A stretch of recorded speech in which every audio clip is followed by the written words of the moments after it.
танци Балканска шибица Видин с ръководител Борислав Митрашков.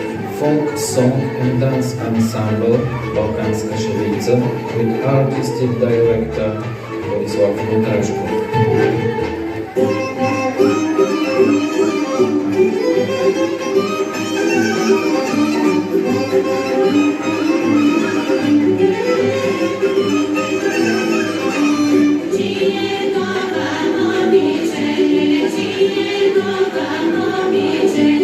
Bye, bye, bye.